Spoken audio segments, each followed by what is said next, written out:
Here is Noodler's Polar Green, a green ink. Let's jump straight to the end with my opinion on this ink. As a green, this is a light minty type of green that isn't at all unpleasant. This is still an aggressive ink though. There's almost no tone variation as the pen and paper change, and this rarely gives off any kind of shading. On non-fountain pen friendly paper, the aggressive nature really shows in how it can spread and feather more than the premium stuff. I will say I see the value if you live somewhere cold, but that has no use to me. I'm in Florida. I'm just covering this. There's been a lot of requests in my email to do these polar inks. So that's the reason that I've done them, and I think I only have one to go, thankfully. The pen for today is a Kaweco Brass Sport with a fine nib. Now that we know my opinion on this ink, let's see how I got there with the first writing sample done on Clairfontaine. And here we get to see that very nice minty green kind of a tone. Now it's not feathering, it's not spreading. There are a few moments of shading that are going on, which are very nice. Halt, he says on the first line, where the beginning of the H is darker than the end of the H, lighter than the end of the H. It holds that darker tone into the A, lightens up a little bit with the L, darker at the T, and the exclamation point, dark. Looking at the back of the page, I see that the ink is getting deeper into the paper. Not that it's coming through, it's not touching the page underneath, but it is getting deeper. Probably could write back here, just that idea that it is aggressive, so keep track of that. Let's take a look at some other inks from the same manufacturer. Here is Noodler's Polar Black.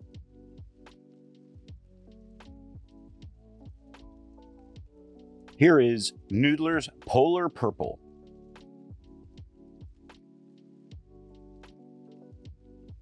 Here is Noodler's Polar Blue.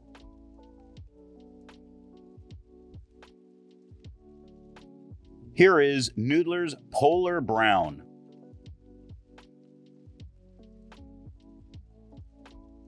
The next writing sample is done in a Portage reporter's notebook. We get the same tone as the Clairfontaine. It doesn't feather and it doesn't spread, which is great considering we understand that the polar inks tend to be a bit more aggressive.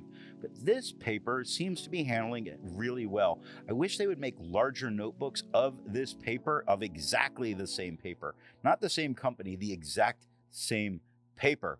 It even got some shading going on. Halt again on the second line, where the HA is dark, the L lightens up a little bit, even the bottom of the T is lighter than the top of the T, and the exclamation point gets dark.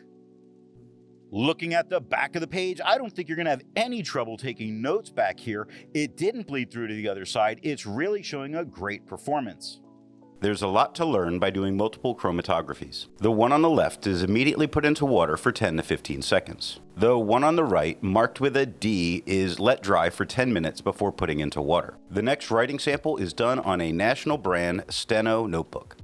On the tone paper, it comes up just a little bit darker than it did on the Clairfontaine.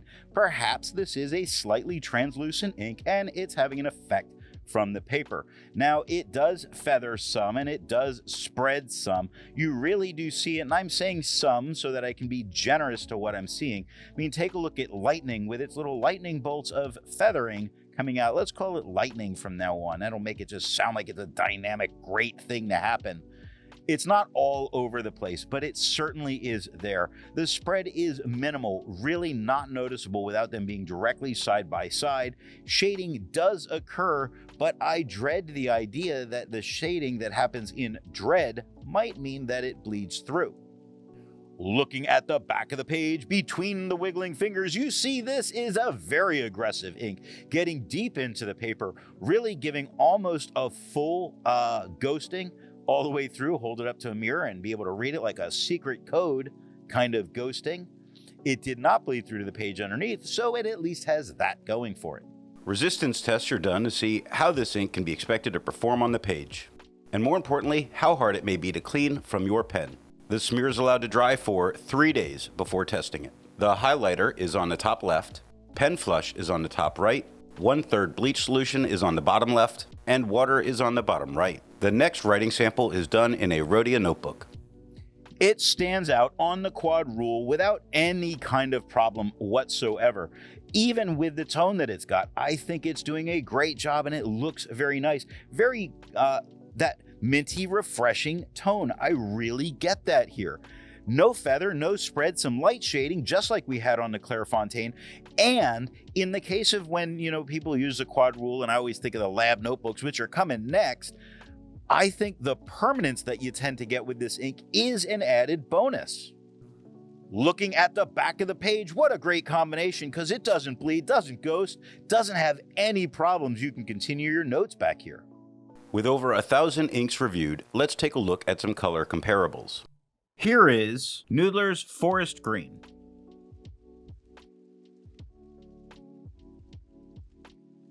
Here is Noodler's Green Marine.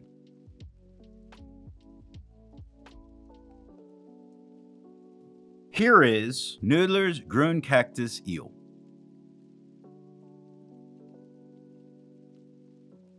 Here is Noodler's Harold's Hearse. The next writing sample is done in a composition lab notebook. The tone we're getting is only a little bit lighter and a little bit flatter than we had on the Clairfontaine, but we still have that light minty kind of green to it. It still stands out against the quad rule without any kind of a problem. It still is not feathering on this. It's not spreading on this. It's doing a great job with this paper. It does even have a little bit of shading, which can add to some confusion because it doesn't do that all the time. Look at confusion on the third line where the CO is lighter than the N that got quite a bit darker. The F is lighter at the top, darker at the bottom, lightens into the U, SIO, but the N at the end does get darker again. Looking at the back of the page, unfortunately, I can see how deep into the paper this is really getting. The good news is it's a rather permanent ink, really stays in place. So I guess if you were a student and you were writing on both sides, this wouldn't be the end of the world. I wouldn't do it.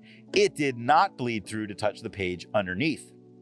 While it's nice to see ink in the same color family, I prefer to see ink to complement the color on the page. Here is Sailor Kobe number 8.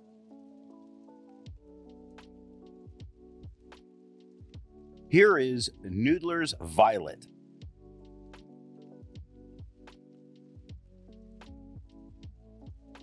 Here is Birmingham Pen Company Emerald View Park Oxidized Brass.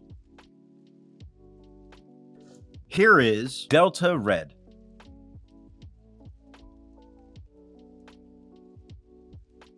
The last writing sample is done on 20-pound copy paper. I came into this paper with some high hopes because, as it turns out, with the drier fine nibs, the polar inks tend to do a little bit better. However, while we have a slightly darker tone than we did on the Clairfontaine, it feathered a little bit more than I was kind of expecting from the last ink.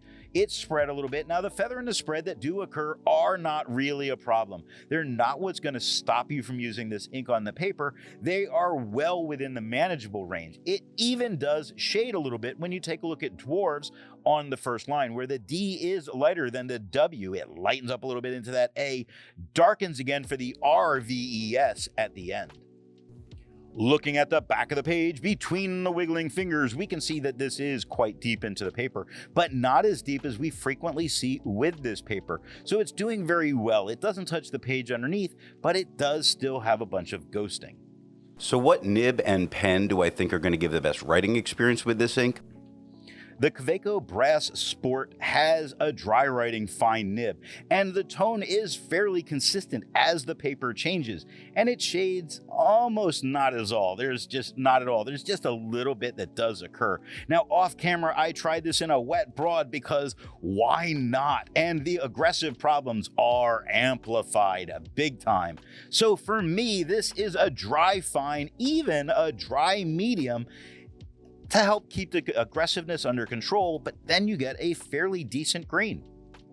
I hope you got something out of this video, and thanks for watching. I want to let you know that the best way you can support this or any channel is to let retailers know where you heard of something if you go to buy.